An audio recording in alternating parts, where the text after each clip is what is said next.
Morning.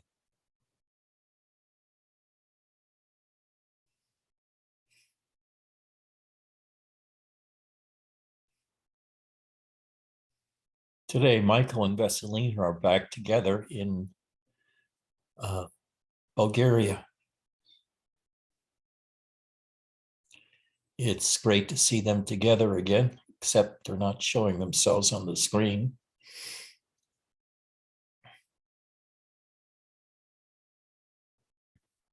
We're not in the same room.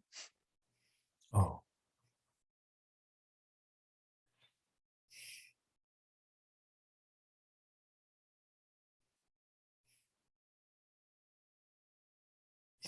Look how happy she looks.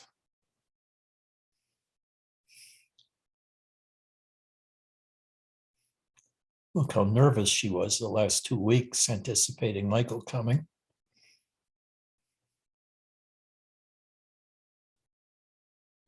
Look how happy I think Michael should be, unless they fought this morning.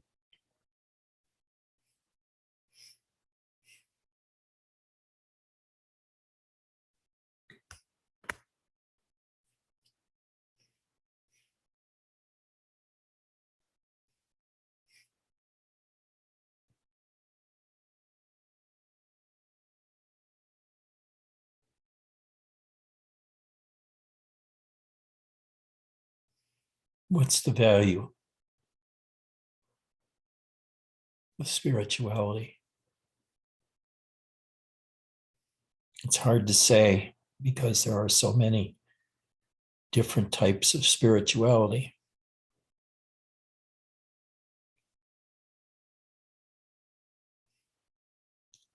From Kundalini and other kinds of energy yogas to Advaita, to Christianity.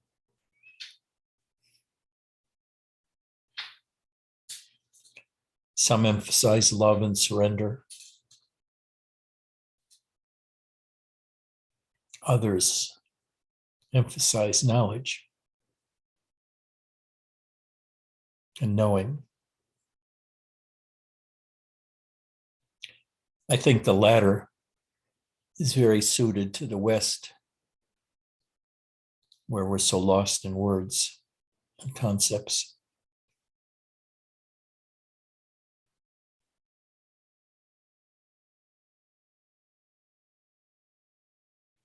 And yet spirituality, deep down, is a very simple thing. You get a cat,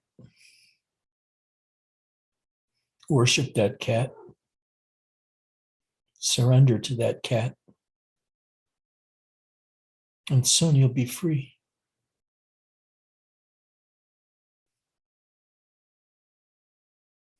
No.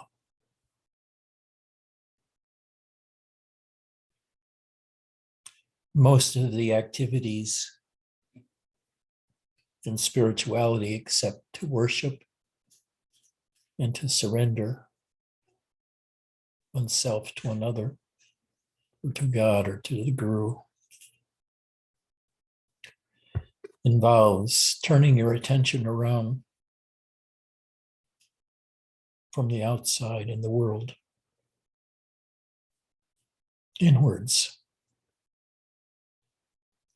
towards the perputed, is that a word? Perputed? Porputed? Preputed? Self. Perputed, I think. I don't know. Could be wrong. It's purported. Oh, Purported. Purported. Okay. Although I like your word too. Perputed is Let's good. use- I think we came up with a word. Putative.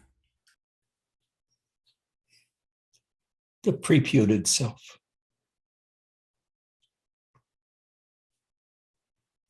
What is that like?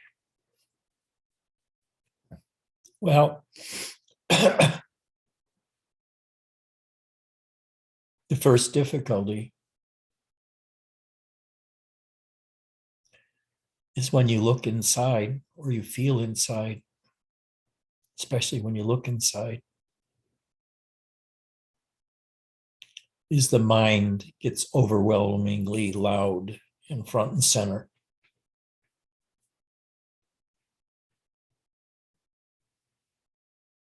You think all the time, what the fuck am I doing? Why am I doing this?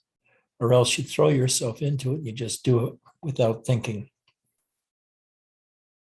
But eventually,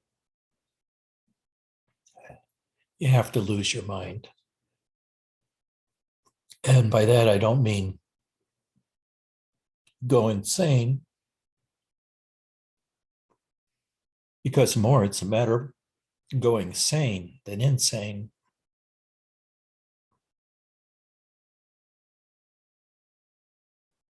But you realize that the mind is nothing much.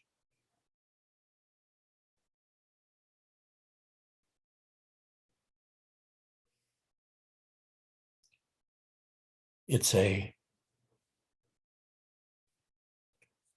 little radio playing constantly 2 rooms over. Your mind isn't lost. It's more or less you don't deal with it anymore. After a long while, you see the mind is just trouble. It constantly entertains you, at least mine did, by talking about stuff you're interested in, constantly drawing your attention to the imaginary or to whatever situation in life you're in.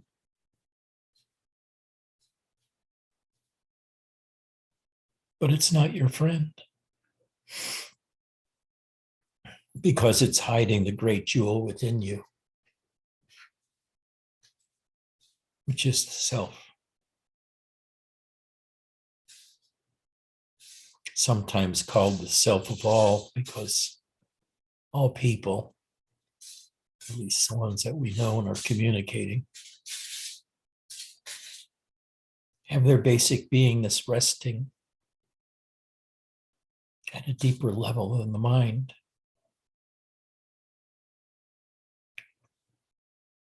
And therefore, the key is to get underneath the mind, before the mind.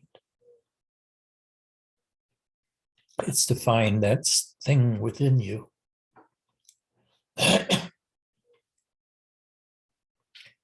that's ontologically or existentially prior to the mind. And when you can see that there is this place, the mind begins to lose its significance. Because you see that the mind is only an add-on. It's something you really don't need. My little new guy, tentatively called Gabriel because he's an angel, is at my feet right now. And he is the most pure entity. There we go. There we go.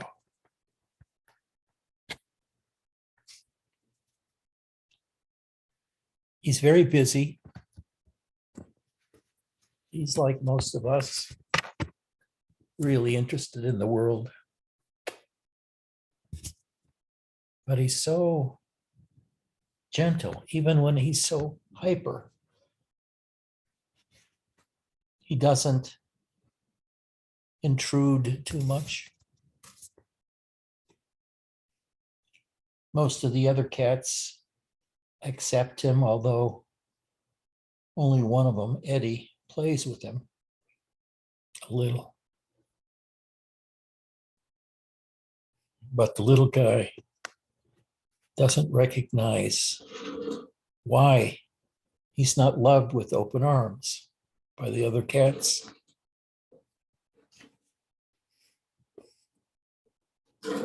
That's a big step for any sentient being to take. That his presence isn't welcomed by another.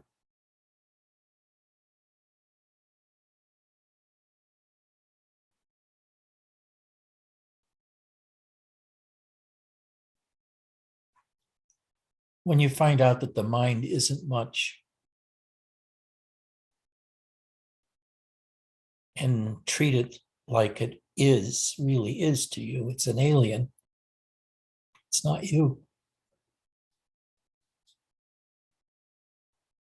And you know it's not you because you can witness everything going on in the mind. It's an object to you. But then what are you? Well, this has generated so much metaphysical thinking over the millennium.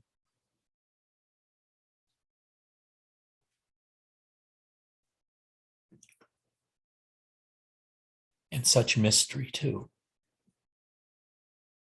Oh, and what am I? And that's the koan that Robert and Ramana and Nisargadatta give us. Turn around and look within. Now, what happens then?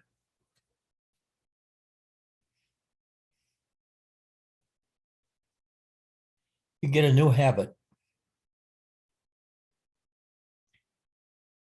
which is to turn your attention around.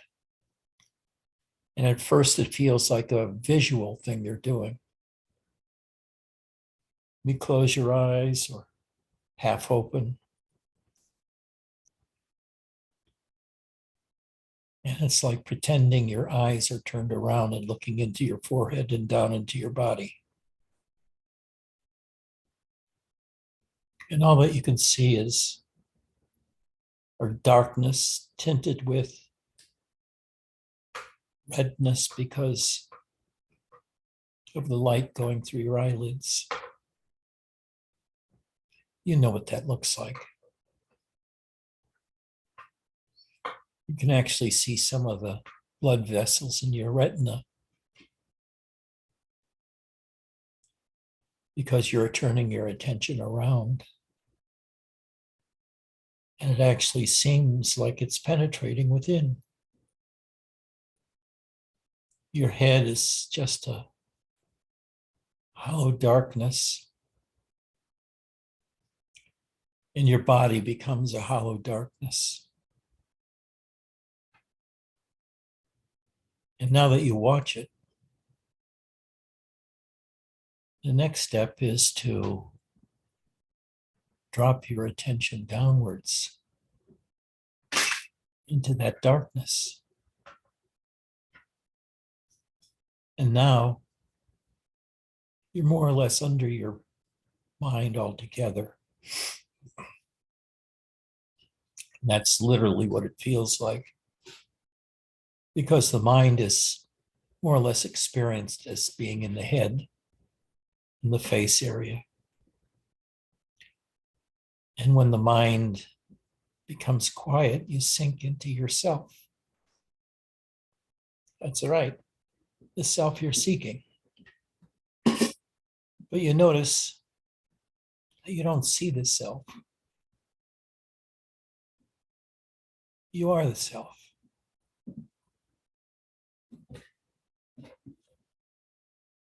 You can't see it. You can only be it. So in a way, you're getting a secondhand knowledge of the self by being the self. And when that happens, the mind is not there any longer. Or if it is, it's 1,000 miles away. What you are is resting in the zero state. A state where you just feel your existence.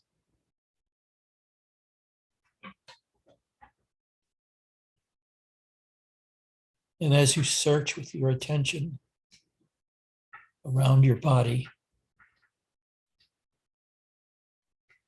you can feel your body. You can feel your forearms and your fingers, your shoulders, your back, maybe your head, your legs. But you notice this body doesn't seem like you, because you seem much larger than the body. The body just fills up a small portion of you.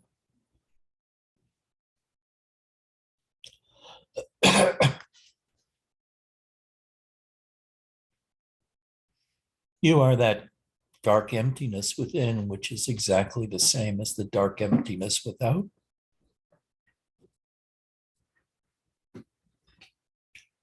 But underneath all that darkness and superficiality of the various body feelings,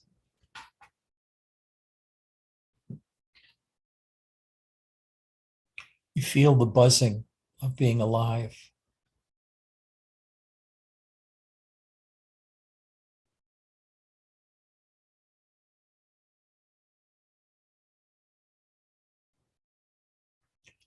And it's so hard to describe. I mean, there's no words for it, but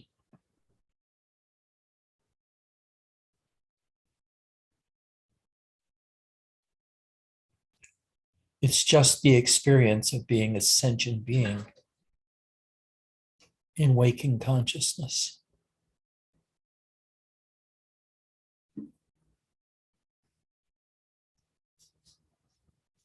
Nisargadatta called it beingness, just the hum of life, you might say.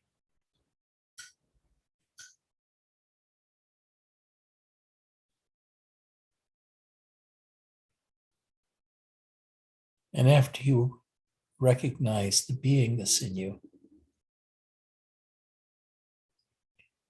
you find it's so incredibly satisfying and comfortable to just rest in that beingness.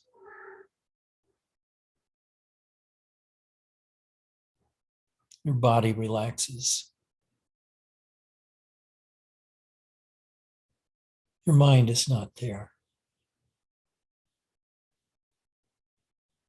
And if it is, it's a couple rooms away, talking about something irrelevant to the moment, and it's ignored.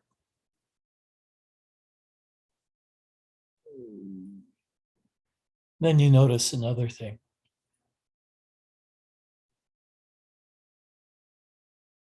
Just like all the other sights in the external world, that beingness doesn't feel like you.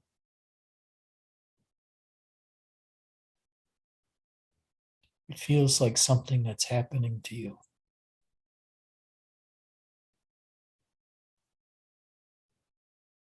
And after a long while,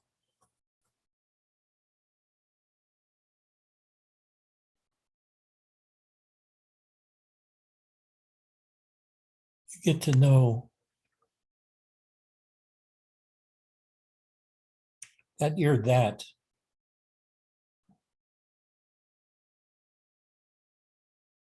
Which exists even before the beingness exists. You're the knowingness deep within of everything in the world and of your own beingness. But what you are cannot be perceived because it is the perceiver.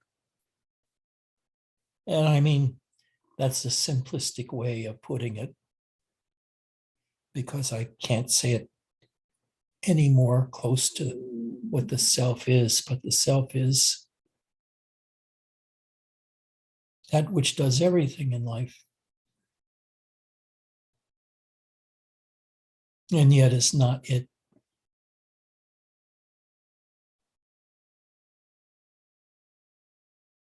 But being in the beingness, and then recognizing that beingness is added onto you as your fundamental existential state. What you feel is total rest. Nothing more need to be sought. There's no desire to go any deeper.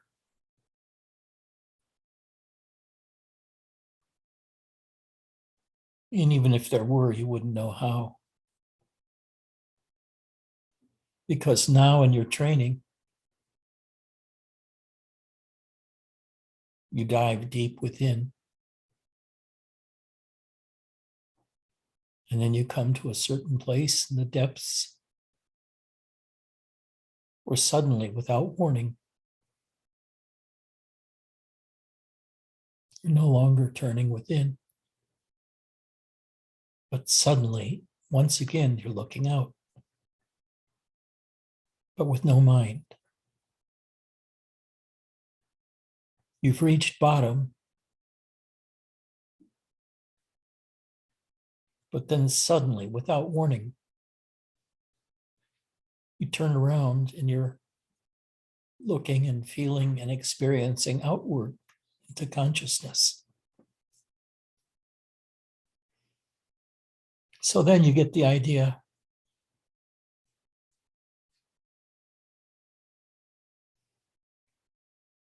that in the depths of consciousness,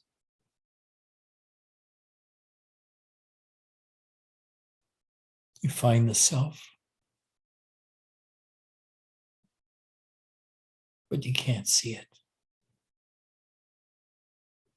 And as you're sinking into that uttermost depth,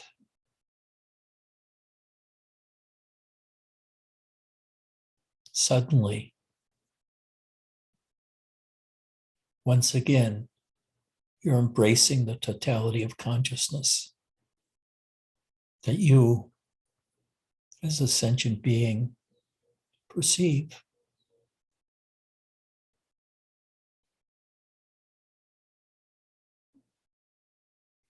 And that's how, over the years, I've practiced and I realize what I did from that point of view.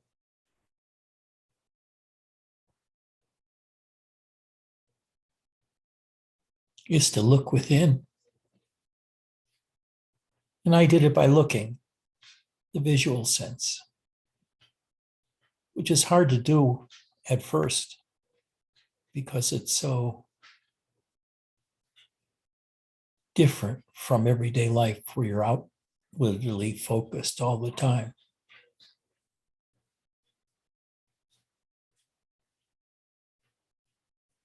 And I remember I used to physically,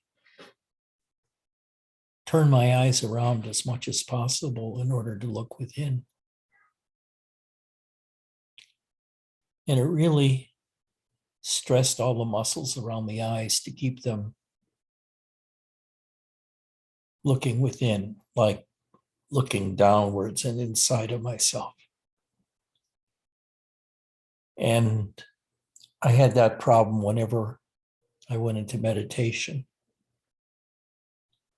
of having my eyes inverted, looking downwards. And it hurt. There's pain there from the stress of having my eyes turn within. And at some point I realized I didn't need to turn my eyes within. I just turned my attention within. And it appeared to be as if I was looking inwards, inside of me when I was doing it. All that I could see was darkness and sort of the imaginary outline of my body, which is where it came into contact with the seat and a backrest, and whatever. Those were the felt boundaries, but in my inner looking, there was a vast emptiness everywhere. And there was an emptiness inside the skin on my side, then outside the skin into the world around me. And it was all one, except for that thin film of skin that was able to sense the external world, or hear the external world, or see the external world, or see the darkness. And the other part, which is the felt sense of the beingness within me.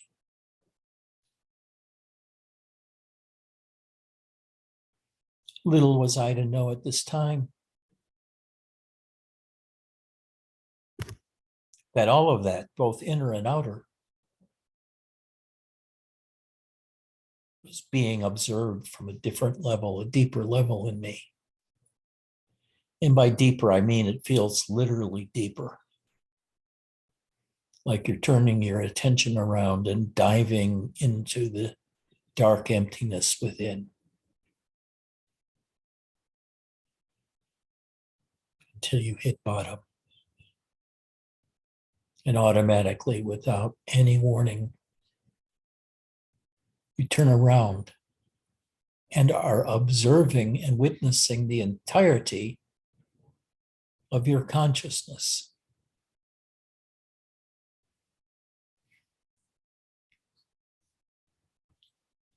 And other things are revealed. The most key one that Advaita points out, and the energetic traditions also, is that everything in consciousness changes. Your body changes, thoughts change. Your furniture changes. Your cats change, they're always moving. The so-called existential reality is always moving.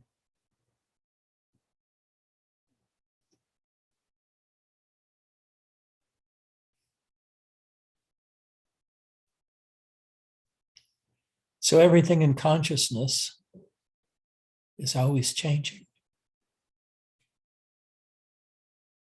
But at this point, you begin to realize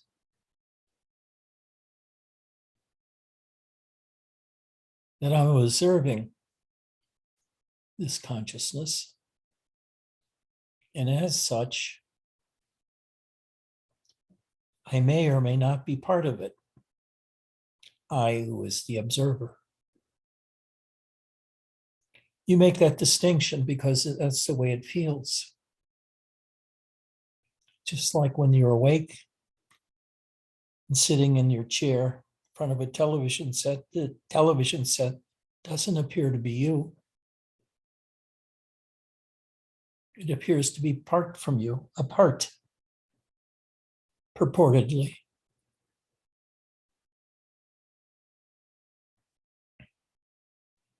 And in the same way, after you dive deeply into yourself and you turn around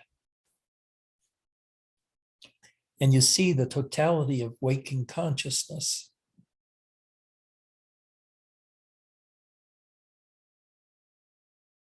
it seems it's separate from you. That you are the observer, are not part of consciousness. And this is where the mystery takes place, because Ramana and Robert say that you are all of this. You're one with the totality of consciousness. And as such are immortal, eternal, etc. Well, Nisargadatta says, all of that is a fraud. That consciousness is a fraud foisted upon you. And you did it yourself. Just attend to the deepest portions of yourself in your witnessing. And you find, I can't really find the observer. Because all that you do is you feel the separateness. And with that, it gives you the intellectual understanding that the entirety of consciousness cannot be you, because you're witnessing it and you have the concept inside of you. That which is witnessed is an object that is not you. But what the clever meditator does is at some point during his meditations or her meditations, instead of paying attention to the objects in consciousness, you begin to focus on consciousness itself. Well, you may ask yourself, just like I did, how do you focus on consciousness itself?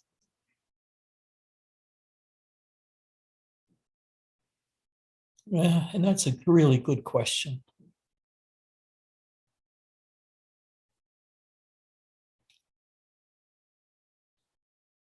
What you have to realize is that consciousness is everything. Everything in existence. Everything that can be perceived by the five senses or thought about. And as such, it's always roiling and changing. It's a show for your entertainment. So the thing is to look at the images that you see.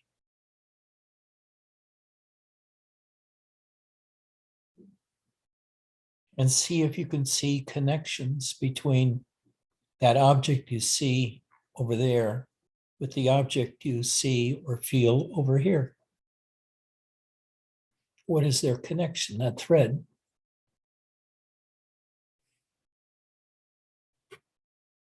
And it's kind of a miracle that happens.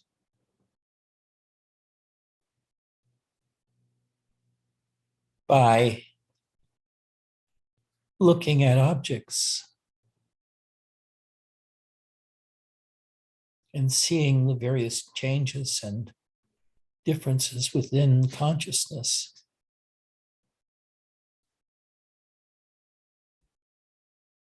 At one time, you begin to be able to grasp the entirety of consciousness all at once.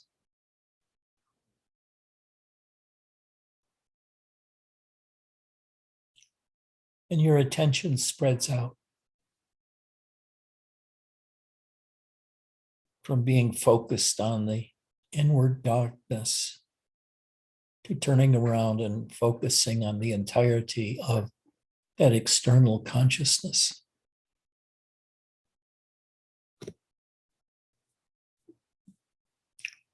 And what an experience that is. To be able to grasp the entirety of consciousness, of your consciousness, all at once.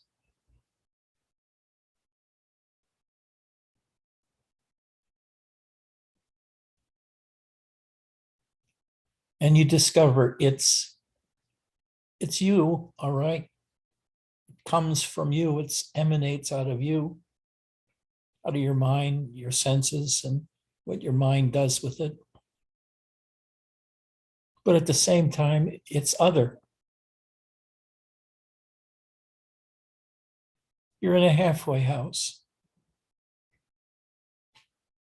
halfway between the unknowable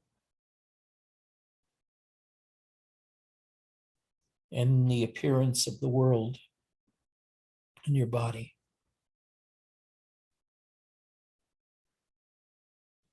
But where you are and who you are cannot be seen or known.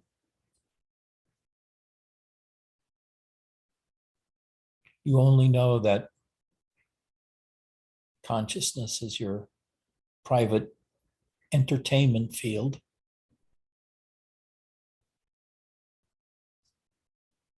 And yet you're unable to see that origin. Well, you can get glimpses of it.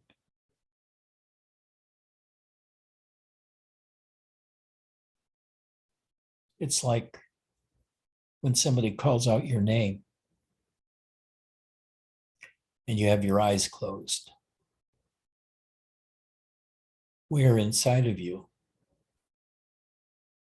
do you experience that sudden reaction to your name? Cassie, Ian, Bernadette, Chris, Frank, Reka, Mark,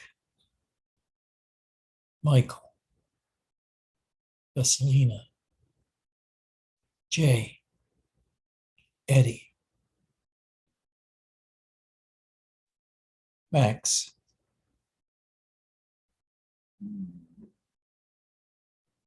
Practice it on another if you have somebody to do it with. And tell them that when you're doing meditation, if they see you meditating, to call out your name.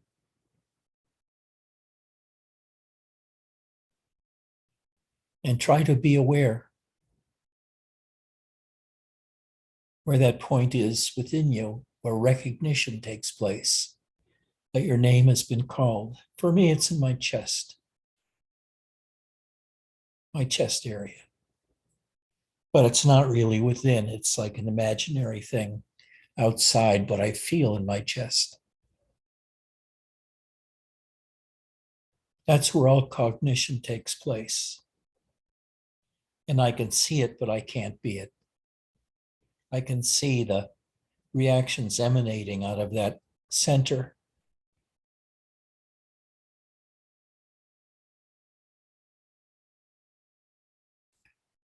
But that's not really the cognition itself. It's watching the cognition. The cognition itself cannot be seen. Your soul center cannot be seen or perceived or felt.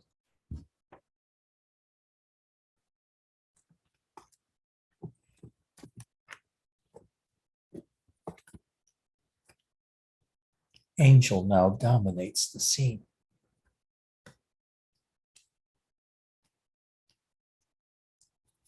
Hey, Gabriel, did you listen to my talk? Have you any idea what I'm talking about? Now I see this guy all day long, and he's the most pure soul. That's what Michael said when he saw him. Utter innocence and purity.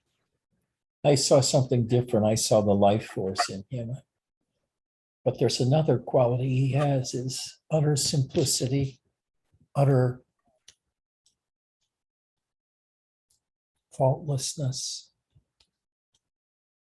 Just very simple, outright being in the world without anger, without fear.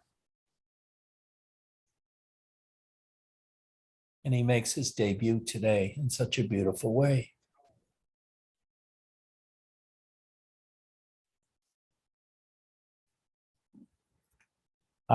see him and I feel him in my own heart.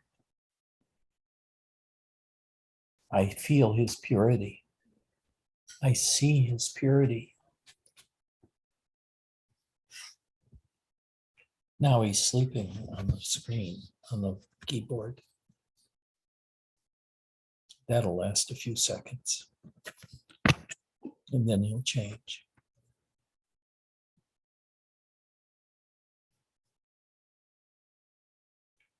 I'm sort of distracted right now from where I was taking this. But I was taking you to the depths of my recognition of what I am in my own being. And that dark emptiness within, resting there, not being it, but experiencing it.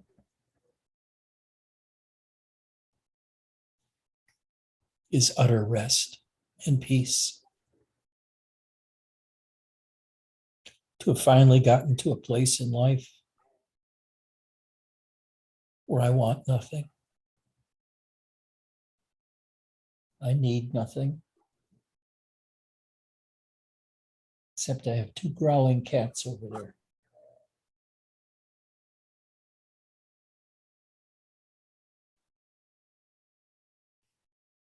That would be Sita and Eddie, I think. Isn't it nice when your life sinks down to the presence of four cats and your own urges to eat or to get up and pee or to watch this guy watching the other kitties? It's all entertainment. The totality of consciousness is entertainment. Even spirituality is entertainment. Oops.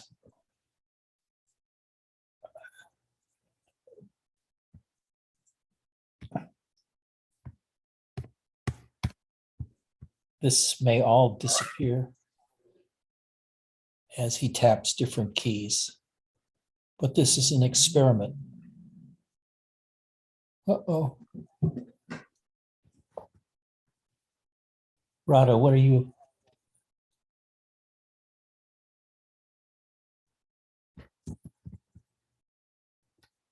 Excuse me. I gotta let you go, sweetie.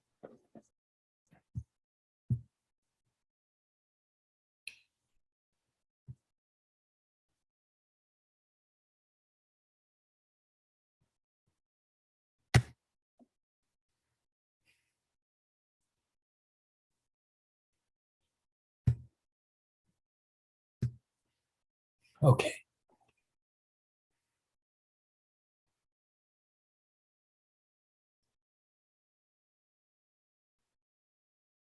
Jay, did you go anywhere when I was talking? It was as though I were drugged. I wasn't anywhere. I don't even think I was me or there was a me. It's almost like anesthesia. I don't know, something I just slipped away. Yeah, this will be one I have to, when you post it. No, I don't, I'm not sure I'm here now. Good. I'm glad for you. That's a good experience. Eric, what did you experience? Yeah, the same.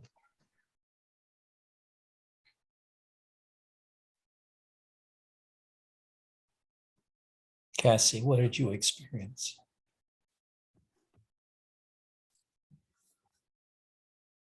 Lovely, quiet sweetness.